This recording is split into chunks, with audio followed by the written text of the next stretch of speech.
Hello दोस्तों, अगर कहानी अच्छी लग रही हो तो प्लीज़ वीडियो को लाइक करें और अगर चैनल पर नए हैं तो प्लीज़ चैनल को सब्सक्राइब करें। बाबा को एक अजीब सी आहट होती है और वो इस आहट को अच्छी तरह पहचानते थे। खतरा आसपास ही मंडरा रहा था, इसलिए वो मुखिया से कहते हैं, रामावतार, तुम अभी यहाँ से जाओ और गांव में सब तक ये संदेशा पहुँचा दो कि सुबह तड़के सभी को पूरी पवित्रता के साथ गांव के प्राचीन शिव मंदिर के प्रांगण में इकट्ठा होना है। पर बाबा, आपने उन श्रापित नागों के बारे में नहीं बताया। बताइए ना, आप वहां कब और क्यों गए थे और वहां इतने सांप कहां से आए? मुखिया सारे सवालों के जवाब जानने के लिए अधीर हो रहे थे। तुम अभी जाओ यहाँ से और सभी को मेरा संदेश पहुँचा दो और आज की रात सभी अपने घरों के अंदर ही रहो और दरवाजे पर मंदिर के सिंदूर की एक रेखा खींच देना। अब जाओ, बाबा ने आदेश देते हुए कहा। ठीक है बाबा, मैं आपका संदेश गांव वालों तक पहुंचा दूंगा। सुबह हम सभी मंदिर में एकत्रित हो जाएंगे। ये बोलकर मुखिया जी वापस जाने के लिए मुड़े। रुको, ये ताबीज पहन लो, तभी बाहर जाओ, क्योंकि तुम्हारे परिवार को खतरा ज़्यादा है। अब जाओ, भोलेनाथ तुम्हारी और इस गांव की रक्षा करेंगे। बाबा ने अंधेरे में टटोल कर एक ताबीज अपनी चारपाई के सिरहाने से निकाला और वो ताबीज उठाकर मुखिया के हाथ में दे दिया। मुखिया जी घर के रास्ते में ही दीनू का घर था, जो मुनादी किया करता था। मुखिया ने दीनू के घर जाकर उससे तुरंत गांव के चौराहे पर जाकर बाबा के आदेश को मुनादी द्वारा गांव के हर घर तक पहुंचाने को कहा। गांव बहुत बड़ा नहीं था, मुश्किल से 20 या 25 घर ही होंगे। दीनू ने अपना काम कर दिया और तब तक मुखिया जी उसके साथ ही रहे ताकि उसको किसी भी प्रकार के खतरे से बचा सकें। उसको वापस घर छोड़कर वे अपने घर आ गए और मुख्य द्वार पर मंदिर से सिंदूर लाकर एक रेखा खींच दी और दरवाज़ा अच्छे से बंद कर दिया।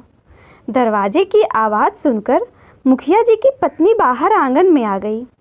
आपको आने में बहुत समय लग गया, मुखिया की पत्नी ने उनके लिए चारपाई लगाते हुए पूछा। सौरभ कहाँ है? वो मेरे जाने के बाद बाहर तो नहीं गया? मुखिया ने उसके प्रश्न अनसुना करते हुए पूछा। नहीं, वो काफ़ी डरा हुआ था, खाना खिलाकर सुला दिया है, आप चिंता ना करो। और आधी रात को दीनू किस बात की मुनादी कर रहा था? मुखिया की पत्नी ने फिर प्रश्न किया। जो भी है कल पता चल जाएगा, सब्र रखो। और वैसे भी तुमने अगर सौरभ की हरकतों पर ध्यान दिया होता तो इन सब की ज़रूरत नहीं पड़ती। मुखिया जी गुस्से में बोले। अरे आप गुस्सा क्यों कर रहे हैं? और सौरभ का इन सब से क्या लेना देना? आप मुझसे कुछ छुपा तो नहीं रहे? मुखिया की पत्नी को संदेह हुआ। जाकर खाना लगाओ मेरे लिए, बहुत थक गया हूँ। तुम हो कि सवाल पर सवाल, जो भी है कल सुबह पता चल जाएगा। मुखिया जी अब झुंझला से गए थे। ठीक है, आप हाथ मुंह धो लो, मैं खाना लाती हूँ। ये कहकर मुखिया की पत्नी रसोई में खाना लाने चली गई। मुखिया जी ने खाना खाया और आकर चारपाई पर लेट गए और अपनी पत्नी को आवाज़ लगाई। अरे सुनती हो, कल सुबह तड़के ही नहा धोकर तैयार हो जाना और सौरभ को भी तैयार कर देना। शिव मंदिर जाना है, सभी गांव वाले आएंगे। क्यों जी, कल कुछ है क्या? ना तो अभी सावन का महीना है, ना शिवरात्रि, फिर सारा गांव मंदिर में क्यों इकट्ठा होगा? मुखिया जी की पत्नी ने रसोई से ही आवाज़ लगाकर पूछा। तुमसे जितना बोला है उतना करो, ज़्यादा सवाल जवाब ना करो और लल्ला के पास ही सो जाओ। आज मैं सोने जा रहा। कहकर मुखिया जी आंखें बंद कर लेट गए। हालांकि नींद कोसों दूर थी। रह रहकर उनको बाबा की बात याद आ रही थी और सौरभ और गांव की सुरक्षा को लेकर भी वे आशंकित थे। सुबह सभी गांव वाले मंदिर के प्रांगण में इकट्ठे हो गए। मुखिया जी भी सौरभ और अपनी धर्मपत्नी के साथ पहले ही पहुंच चुके थे। सभी बाबा के आने का इंतज़ार कर रहे थे। मुखिया जी ने लखन को भेजा था बाबा को मंदिर लाने के लिए। मुखिया जी, हम लोगों को यहाँ क्यों बुलाया गया है? कुछ परेशानी है का? गांव की एक महिला ने मुखिया से प्रश्न किया। आप सभी से हाथ जोड़कर निवेदन है कि थोड़ी देर अपनी जिज्ञासाओं को शांत रखें। थोड़ी ही देर में आप सभी के प्रश्नों का उत्तर आपको मिल जाएगा। बस शिवचरण बाबा को आ जाने दीजिए। मुखिया ने सभी से विनम्र निवेदन किया। बाबा का नाम सुनकर भीड़ में खुसुर फुसुर होने लगी। सभी अपनी अपनी अटकलें लगा रहे थे कि तभी किसी ने कहा, वो देखो बाबा जी आ गए। सभी उस ओर देखने लगे। लखन बाबा को मंदिर के प्रांगण में लेकर आ गया। जय भोलेनाथ। बाबा जयकारा लगाकर सभी गांव वालों से बोले, आप सभी को यहाँ आने का प्रयोजन पता चल जाएगा, पर पहले हमें मिलकर भोलेनाथ का जलाभिषेक कर उनकी आरती करनी होगी। बाबा की आज्ञा अनुसार सभी ने पूरी श्रद्धा के साथ भोलेनाथ की आराधना की। फिर सभी मंदिर के प्रांगण में बैठ गए और सबसे आगे एक चबूतरे पर बाबा शिवचरण बैठ गए। आप सभी सोच रहे होंगे कि मैंने आपको यहाँ क्यों बुलाया है। कल ही गांव में एक दुखद घटना हुई जिसका मुझे शोक है और इस तरह की घटना फिर ना हो, इसलिए आप सबको यहाँ बुलाया गया है। बाबा के इतना बोलते ही सब आपस में कानाफूसी करने लगे। कल की घटना तो एक हादसा थी। कुम्हार की पत्नी को सांप ने काट लिया था और समय पर उपचार ना होने से उसकी मृत्यु हुई। इस बात का आज यहाँ आने से क्या संबंध? गांव के ही एक युवा ने ये प्रश्न किया। युवावस्था होती ही ऐसी है, हर बात में तर्क। तुमने तो मुझे मेरी जवानी की याद दिला दी। इतने सालों में इस गांव में सर्पदंश से किसी की मृत्यु नहीं हुई। जो कल हुआ उसका कारण था वो घटना, हादसा नहीं, चेतावनी थी। बाबा ने गंभीर होकर कहा। क्या कारण था और कैसी चेतावनी? साफ साफ बताइए बाबा, क्या कोई परेशानी की बात है या हमसे कोई भूल हुई है? इस बार प्रश्न मुखिया जी की पत्नी ने पूछा। शायद मुखिया ने अब तक तुम्हें कुछ बताया नहीं है। कारण है तुम्हारा ये पुत्र और उसका अनजाने में किया गया कृत्य जो पूरे गांव पर खतरा लेकर आया है, बाबा ने क्रोध में कहा। मुखिया की पत्नी स्तब्ध थी। उसने अपने पति की ओर देखा जो नज़रें झुकाए खड़े थे और उसका लल्ला जो डर से उसका आंचल पकड़कर बैठा था। क्या किया है मेरे लल्ला ने और उसका इन सब से क्या लेना देना बाबा? ये तो अभी बच्चा है। मुखिया की पत्नी अब चिंता में थी। तेरे बेटे ने उस जंगल की सीमा लांघी है और वो उस रहस्य को देख कर आया है जो साधारण इंसान को नहीं देखना चाहिए। कितने वर्षों से वहाँ कोई नहीं गया और जो गए भी वो जीवित नहीं आए सिवाय तेरे बेटे के। और मेरे बाबा ने कहा, क्या मेरा बेटा उस जंगल में गया था? मुखिया की पत्नी को जैसे यकीन ही ना हो रहा हो। हाँ, और उसने उन्हें छेड़ दिया है जो साक्षात मौत का दूसरा रूप है।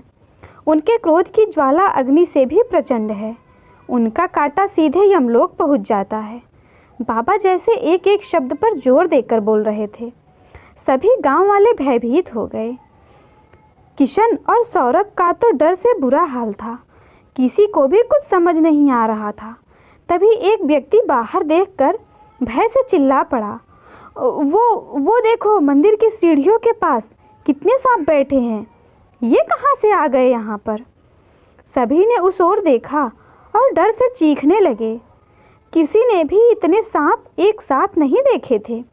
शांत हो जाओ, वो मंदिर के अंदर नहीं आएंगे, पर ध्यान रहे जब तक मैं ना कहूँ कोई भी मंदिर के बाहर नहीं जाना चाहिए, नहीं तो मौत निश्चित है, बाबा ने तेज आवाज़ में कहा। पर बाबा, ये सांप हमारे गांव में कैसे और ये हमारे पीछे क्यों पड़े हैं? एक युवक ने प्रश्न किया। ये सांप उस जंगल में रहते हैं, पर जो भी उस सीमा को पार करता है उसको जिंदा नहीं छोड़ते, और ये लड़का वहाँ से जिंदा आया है, तभी उन्होंने इस गांव में प्रवेश किया है, जिससे कि वो उस दुस्साहसी को दंड दे सके और उनके मार्ग में जो भी आएगा वो उसको भी मृत्यु देंगे, बाबा ने चिंतित स्वर में कहा। पर बाबा, ये रहस्य क्या है? और आप भी तो उस जंगल में गए थे और जीवित हैं, तो ये सांप सौरभ के पीछे क्यों है? वो तो बालक है। उस आदमी ने हाथ जोड़कर बाबा से पूछा, जिसने मुखिया को बाबा के पास जाने की सलाह दी थी। हाँ बाबा, अब तो बता दीजिए कि ये क्या रहस्य है और आपको ये सब कैसे पता? मुझे मेरे बेटे की चिंता हो रही है बाबा। वो अभी बच्चा है, भूलवश वहाँ चला भी गया तो इतना खतरा क्यों है? मुखिया जी अब बहुत अधीर हो चुके थे। बाबा कुछ समय चुप रहने के बाद बोलना शुरू किए। बहुत साल पहले की बात है, जब मुझसे वो पाप हुआ जिसका पश्चाताप मैं आज तक कर रहा हूँ। मैं तब 20 साल का हट्टा कट्टा नौजवान था। मेरी शादी तो 8 वर्ष की आयु में हो ही गई थी, पर मेरी पत्नी मुझसे 2 बरस छोटी थी। गौना होने तक वो अपने मायके ही रही। फिर 15 बरस की उम्र में उसका गौना करके हमारे घर लाया गया। मेरे माता पिता और पत्नी, बस छोटा सा सुखी परिवार था। मेरा बस कमी थी तो एक संतान की। कहते कहते बाबा अतीत की यादों में खो से गए। शिवा, अरे ओ शिवा, कहाँ मर गया? शिवचरण की माँ चिल्ला चिल्ला कर उसे बुला रही थी। अरे का हो गया अम्मा, काहे चिल्ला रही हो? कान ठीक है हमारे, बोलो क्या बात है? शिवचरण, जिसको उसकी माँ प्यार से शिवा कहती थी, झुझलाते हुए बोला। अभी अभी तेरी काकी के घर से आ रही हूँ। उसकी बहू ने खुशखबरी जो दी है, और एक तेरी औरत है, अभी तक कोई खुशखबरी ना दी इसने। अब तो लोग दबी जुबान बातें भी करने लगे हैं कि ये अम्मा पूरा बोलती उससे पहले ही शिवा ने टोक दिया। जिसको जो बोलना है बोलने दो, मुझे कोई फ़र्क नहीं पड़ता अम्मा, और जब होना होगा हो जाएगा, पीछे काहे पड़ी हो उसके? शिवा को गुस्सा आ रहा था क्योंकि उसकी माँ आए दिन इस बात पर बवाल करती थी। पर मेरे भी तो अरमान है कि अपने पोते का मुंह देखूं, उसे गोद में खिलाऊं, जैसे बाकी औरतें अपने पोते पोतियों को खिलाती हैं। अम्मा की नज़रों में याचना थी, जिसको शिवा समझता था, पर कुछ बातें इंसान के बस में नहीं होती। तेरी अम्मा सही कह रही है शिवा, अब तो मेरा भी मन करता है कि कोई बाबा कहकर पुकारे और मैं उसे गोद में लेकर पूरा गांव घुमाऊं। शिवा के पिताजी जो खेत से आए थे, फसल का गट्टर नीचे रखकर बोले। शिवचरण की पत्नी दरवाजे की ओर से सब सुन रही थी। उसके दिल को इन बातों से बड़ी ठेस लगती थी, पर वो किसी से कुछ ना कहती थी। वो भी माँ बनना चाहती थी, क्योंकि उसकी उम्र की सारी लड़कियाँ 2-2 बच्चों की माँ बन चुकी थी, और वो अभी एक के लिए ही तरस रही थी। पता नहीं भगवान उसके लिए इतना निष्ठुर क्यों है, ये सोचकर वो हमेशा रोती थी। फिर एक दिन गांव में एक महात्मा आए। वो शायद कोई सिद्ध योगी थे, जो समय समय पर भ्रमण पर निकलते थे। बाकी समय किसी गुफा या एकांत में समाधि में लीन रहते थे। गांव के पुराने पीपल के पेड़ के नीचे उन्होंने डेरा जमाया। सभी लोग महात्मा के पास अपनी समस्याएं लेकर जाते थे और वे सभी को उचित समाधान बताते थे। लोग उनके प्रति काफ़ी आस्था रखते थे। शिवा, सुन, गांव में एक सिद्ध महात्मा आए हैं। लोग बहुत तारीफ करते हैं और सुना है कि हर समस्या का समाधान है उनके पास। तू भी जाना, अपनी समस्या बता उनको, वो कोई ना कोई मार्ग ज़रूर बताएंगे। अम्मा ने शिवा से जोर देकर कहा। ठीक है अम्मा, शाम को चला जाऊंगा। शिवा ने बस इतना ही कहा। अब वो भी रोज़ रोज़ अम्मा की बातें सुन थक चुका था, और अगर वाकई महात्मा जी को इतना ज्ञान है तो जाने में हर्ज ही क्या है। यही सब सोचता सोचता वो कोठरी में गया, जहाँ उसने अपनी पत्नी को सब कुछ बताकर उससे सहमति मांगी, क्योंकि वो उससे बहुत प्यार करता था और वो उसको दुखी नहीं देख सकता था। पत्नी की सहमति लेकर वो शाम को महात्मा के पास पहुंचा। सभी गांव वाले अपनी समस्याओं का समाधान लेकर चले गए, पर शिवा अभी भी वहीं बैठा था। क्या बात है बच्चा, इस तरह क्यों बैठा है? अपनी समस्या बता हमको, हो सकता है हम कुछ मार्ग दिखा पाएं। महात्मा जी ने सोच में डूबे शिवा को देखकर कहा। शिवा ने अपनी निसंतान होने की बात महात्मा जी को बताई, जिसकी वजह से उसको और उसकी पत्नी को समाज के यहाँ तक कि घर वालों के भी ताने सुनने पड़ते हैं। महात्मा जी ने अपनी आंखें बंद की और अपना एक हाथ शिवचरण के सर पर रख दिया। थोड़ी देर बाद महात्मा जी ने आंखें खोली। उनका मुखमंडल गंभीर हो गया। क्या हुआ महात्मा जी? क्या मेरे भाग्य में संतान नहीं है? शिवचरण महात्मा की गंभीर मुखमुद्रा देख कर बोला, तेरे भाग्य में संतान प्राप्ति का कोई योग नहीं है बेटे। पर कहते कहते महात्मा रुक गए। पर क्या महात्मा जी? कोई तो उपाय होगा जिससे मुझे संतान प्राप्त हो। मैं कुछ भी करने के लिए तैयार हूँ। मैं अपने माता पिता और पत्नी को दुखी नहीं देख सकता। ये बोलकर शिवचरण रोने लगा। महात्मा जी उसकी दशा देख विचलित हो रहे थे। पर जो मार्ग था संतान प्राप्ति का वो इतना दुष्कर और खतरों से भरा था कि वो उसको उस मुसीबत में भी नहीं डालना चाहते थे। बहुत सोचने के बाद महात्मा बोले, बेटा, संतान प्राप्ति का मार्ग बहुत कठिन है। तू किसी अनाथ बालक को गोद ले ले और उसका पालन पोषण कर। जन्म देने वाले से पालने वाला सदैव बड़ा होता है। नहीं बाबा, ये समाज हमें जीने नहीं देगा, ना ही मेरे माता पिता को ये स्वीकार होगा। आप मुझे मेरी अपनी संतान प्राप्ति का मार्ग बताएं, नहीं तो मैं यही इस पत्थर पर सर पटक कर जान दे दूंगा। कहते हुए वो चबूतरे पर सर पटकने लगा। मूर्ख है तू जो ये जिद कर रहा है। रुक जा, तेरी इच्छा है तो मैं तुझे बताता हूँ, पर अपने कर्मों का जिम्मेदार तू होगा और उसके पश्चाताप की जिम्मेदारी भी तेरी ही होगी। मैं केवल तुझे उपाय बताऊंगा, पर जो पाप तू करेगा उसका भागीदार मैं नहीं बनूंगा। इसलिए कल ही मैं इस गांव से चला जाऊंगा। ये कहकर महात्मा जी मौन हो गए। मैं सब कुछ करूंगा, एक बार मुझे संतान प्राप्त हो जाए मैं सारे प्रायश्चित कर लूँगा। आप मुझे बस उपाय बताएं। शिवचरण अधीर हो गया। उसकी संतान प्राप्ति की आकांक्षा ने उसके विवेक को हर लिया था। तो सुन, तेरी पत्नी तभी मां बन सकती है जब वो नागिन के अंडों का सेवन करे, और वो भी किसी साधारण नागिन का नहीं, सुनहरे रंग की नागिन के अंडों का सेवन करना होगा, जो मिलना अत्यंत दुर्लभ और दुष्कर है।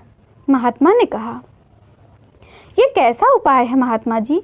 सुनहरे रंग की नागिन तो बस किस्से कहानियों में सुनी है, ना कभी किसी ने देखा और ना ही सुना। तो फिर मैं कहाँ ढूंढूंगा उसके अंडे? शिवचरण विस्मय से बोला।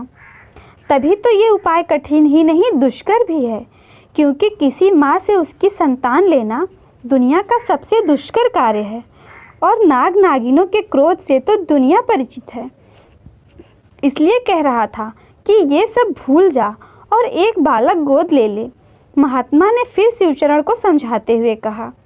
कुछ समय विचार करने के बाद शिवचरण बोला, अगर आपको उपाय पता है तो उस तक पहुँचने का मार्ग भी मालूम होगा, और जितना मैं समझ सकता हूँ आप जैसे सिद्ध पुरुष को तो सब ज्ञात होगा।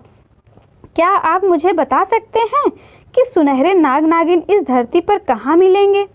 चाहे वो पाताल में भी हो, अपनों की खुशी के लिए मैं हर खतरे से लड़ जाऊंगा। ये कहकर वो महात्मा के चरणों में सर झुकाकर बैठ गया। महात्मा गहन सोच में पड़ गए। उनका काम था भटके हुए को मार्ग पर लाना, पर यहाँ तो कोई उनसे खुद भटक जाने का मार्ग मांग रहा था। पर जब वो शिवचरण की जिद और दुख के बारे में सोचते तो उनका हृदय द्रवित हो जाता। अंततः वे एक निष्कर्ष पर पहुँचे। उठो बच्चा, हम तुम्हें मार्ग तो दिखला देंगे, पर उस पर चलकर मंजिल तक पहुंचना तुम्हारे हाथ में है। हम उसमें तुम्हारा कोई सहयोग नहीं करेंगे। महात्मा ने शिवचरण को अपने चरणों से उठाते हुए कहा, आप बस मार्ग बताएं, मैं युक्ति निकाल लूँगा। शिवचरण ने पूरे आत्मविश्वास के साथ कहा, ठीक है तो सुनो। तुम्हारे गांव के पश्चिमी छोर पर एक जंगल है जो तुम्हारे और दूसरे गांव की सीमा में बीच में स्थित है। उस जंगल में प्रायः कोई भी नहीं जाता, और भूले भटके कोई चला भी गया तो लौट कर नहीं आता। ना ही उस जंगल में कोई अन्य जीव जंतु विचरण करता है, क्योंकि वहाँ असंख्य सर्पों का डेरा है, और वो कोई साधारण सर्प नहीं है। वे नागलोक से परिष्कृत सर्प हैं, जिन्हें किसी श्राप के कारण इस जंगल में निवास करना पड़ रहा है। उनमें ही एक सुनहरे नाग नागिन का जोड़ा रहता है जिनका संपूर्ण सर्पों का पर नियंत्रण है। ये कहकर महात्मा मौन हो गए। शिवचरण ये सब सुनकर आश्चर्य से भर गया। उसको तो पता ही नहीं था कि उस जंगल में जाने के पीछे ऐसा रहस्य होगा, पर अचानक ही वो खुशी से उछल पड़ा। तो मुझे कहीं और जाने की ज़रूरत ही नहीं है, उपाय तो मेरे इतने करीब ही है, मैं अवश्य ही उन अंडों को प्राप्त कर लूँगा। वो खुशी से बोला। मूर्ख, इतना सरल नहीं है ये मार्ग। वो नाग नागिन सिर्फ अमावस्या के दिन ही अपनी बाम्बी से बाहर आते हैं और आज से ठीक 15 दिन बाद वो अपनी बाम्बी से बाहर आएंगे, पर उनके अंडे दृश्य होंगे या नहीं ये अनुमान लगाना मुश्किल है। और वो कोई साधारण सर्प नहीं है जिनको मार कर तू आसानी से उनके अंडे प्राप्त कर लेगा। वो जोड़ा मणिधारी है, उनके प्रचंड क्रोध का सामना कोई नहीं कर सकता, भोलेनाथ के अतिरिक्त। इसलिए अभी भी समय है, स्वयं को इस खतरे में मत डाल, नहीं तो बहुत पछताएगा। महात्मा ने फिर चेतावनी दी। मुझे कैसे भी अपनी संतान प्राप्त करनी है और उसके लिए मैं हर खतरा उठाऊंगा, चाहे जो हो जाए, पर मैं वो अंडे प्राप्त करके रहूंगा। आपका धन्यवाद जो आपने मेरी इतनी सहायता की। अब आगे क्या करना है मैं खुद सोचूंगा। ये बोलकर शिवचरण उठ खड़ा हुआ और जाने के लिए मुड़ा। रुक जा, अधूरा ज्ञान सदैव विनाश लाता है। एक ताबीज़ देता हूँ, उसे अपने गले में धारण कर ले, जिससे जब भी तू उस जंगल में प्रवेश करेगा तेरी गंध उन जीवों को नहीं महसूस होगी। हो सकता है अंडे दृश्य होने में 2 या 3 अमावस्या भी निकल जाए। इस ताबीज़ को पहनने से तू 3 बार उस जंगल में सुरक्षित प्रवेश कर सकता है, पर अगर तब तक तुझे अंडे नहीं मिले तो इस ताबीज़ का असर खत्म हो जाएगा और फिर अगर तू उस जंगल में गया तेरी मौत निश्चित है। इतना कहकर उन्होंने अपना हाथ आगे किया और कुछ मंत्र बुदबुदाए। एक ताबीज़ उनके हाथ में आ गया जो उन्होंने शिवचरण को दे दिया। उसने उसे तुरंत ही धारण कर लिया। तभी महात्मा जी ने अपने झोले से कुछ जड़ी बूटी सी निकाली और बोले, ये ले जा, इसमें सर्पों को कुछ समय के लिए वश में करने की शक्ति होती है, पर ये उन नाग नागिन के जोड़े पर कोई असर नहीं करेगा। इसका प्रयोग एक बार ही कर सकते हो। ईश्वर तुम्हारी रक्षा करे। ये कहकर महात्मा ने उसके सर पर हाथ रखकर आशीर्वाद दिया और शिवचरण खुशी खुशी घर आ गया। घर आकर उसने सिर्फ इतना ही बताया कि उसको उपाय मिल गया है, पर उसे किसी को बताना नहीं है, गुप्त रखना है। ऐसा उसने इसलिए कहा क्योंकि वो जानता था कि अगर उसने घर पर पूरी बात बताई तो कोई उसे वहाँ नहीं जाने देगा। आखिर 15 दिन बीत गए और अमावस्या का दिन आ गया जब वो नाग नागिन बाहर आते हैं। रात हो चुकी थी।